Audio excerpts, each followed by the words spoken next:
সুদ 6 মাস অন্তর দেওয়া হলে 1200 টাকার 10% হারে 1 বছরের চক্রবৃদ্ধি সুদ ও সরল সুদের পার্থক্য কত?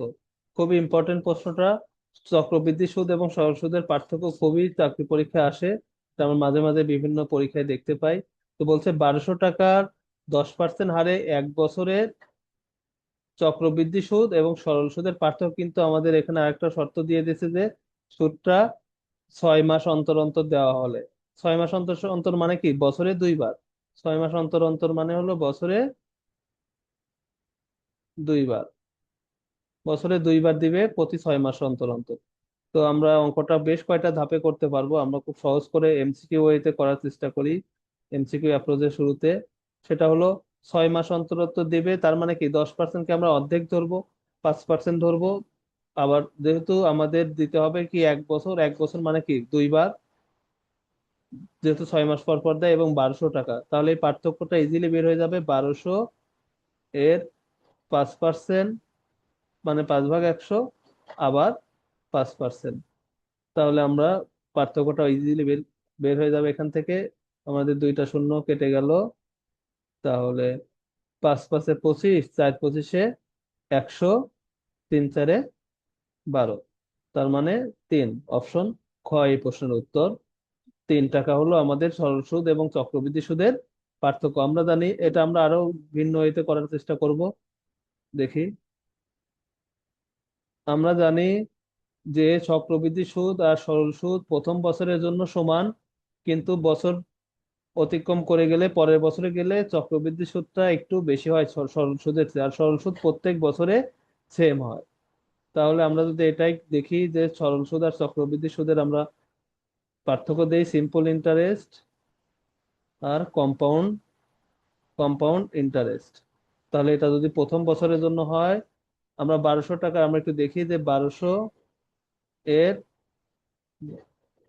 যেহেতু আমাদের 2 বার দিতে হচ্ছে বছরে, 10 হয়ে যাবে কি 5%, 5/100, 5 × 12 = 60 টাকা। তাহলে প্রথম বছরে আমাদের সুদ দিতে হবে হলো, আমরা 60 টাকা সুদ দিব।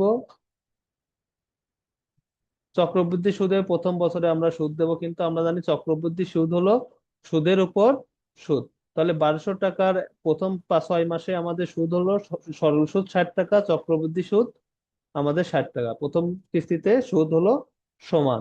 এবার আমাদের যখন সেকেন্ড কিস্তিতে আমরা দেখব, সেটা হলো এখানে আবার আমাদের সরল সুদটা 60 আসবে, কিন্তু চক্রবৃদ্ধি সুদটা কত আসবে?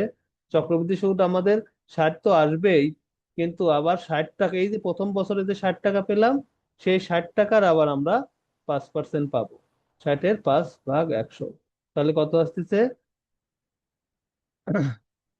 5, 20, 6 দুগুণ হচ্ছে 6 দুগুণ, সরি, 3 3 দুগুণ 6। তাহলে আমরা পেলাম হলো 60+3 মানে 63 টাকা। এই যে আমাদের দ্বিতীয় বছরে 60 টাকা, কিন্তু দ্বিতীয় বছরে পেলাম 3 টাকা, দ্বিতীয় বছরে গিয়ে আমাদের টাকা বেড়ে গেল কয় টাকা? 3 টাকা। সরি, 3 টাকা, তার মানে এই যে অতিরিক্ত হলো 3 টাকা। তো আমরা এটা আশা করি বুঝতে পেরেছি। আর একটা ওয়েতে যেটা আমরা সবসময় করে থাকি পরীক্ষায়, সেটা হলো আমাদের প্রথমে সিম্পল ইন্টারেস্ট বের করি। সিম্পল ইন্টারেস্ট আই সমান PNR/100, পি হলো 1200, এন হলো 1 বছর, আর আর এর মান 10/100। এটা আমরা সরল সুদ বের করি, দেখি কত আসে। 120। হ্যাঁ, সরল সুদ 120। আর কম্পাউন্ড ইন্টারেস্ট, আমাদের কম্পাউন্ড ইন্টারেস্ট বের করার আগে আমরা কম্পাউন্ড মূলধন আগে যোগ, চক্রবৃদ্ধি মূলধন বের করব। C = P 1 + R/100 N. আর এটা যেহেতু আমাদের বছরে 2 বার দিচ্ছে, তাহলে 2 দ্বারা গুণ, এখানেও 2 দ্বারা গুণ, এখানেও 2 দ্বারা গুণ। তাহলে পি হলো 1200, 1 + R এর মান 10/100 গুণন 2, 1 গুণন 2, এন যেহেতু 1 ছিল, তাহলে 1200,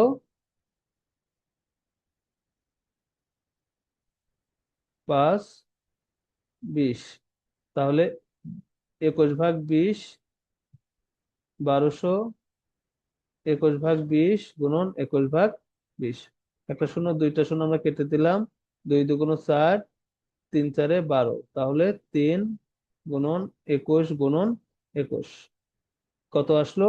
3 × 21 = 441, তাহলে 3 × 1 = 3, 3 × 4 = 12, 2 হাতে 1, 3 × 4 = 12, 1 × 13, 1323। তাহলে চক্রবৃদ্ধির মূলধন পেলাম 1323, তাহলে আমাদের কম্পাউন্ড ইন্টারেস্ট চক্রবৃদ্ধি সুদ পাবো হলো 1323 - 1200, তাহলে 123। আমরা এখানে পেয়েছি চক্রবৃদ্ধি সুদ 123 আর আমাদের সরল সুদ ছিল 100, তাহলে ডিফারেন্স কত? ডিফারেন্স হলো 123 মাইনাস 120, মানে 3 টাকা। অপশন খ এই প্রশ্ন উত্তর। আমরা তিনটা ওয়েতে করলাম, আশা করি সবাই বুঝতে পারছেন। সবাইকে ধন্যবাদ।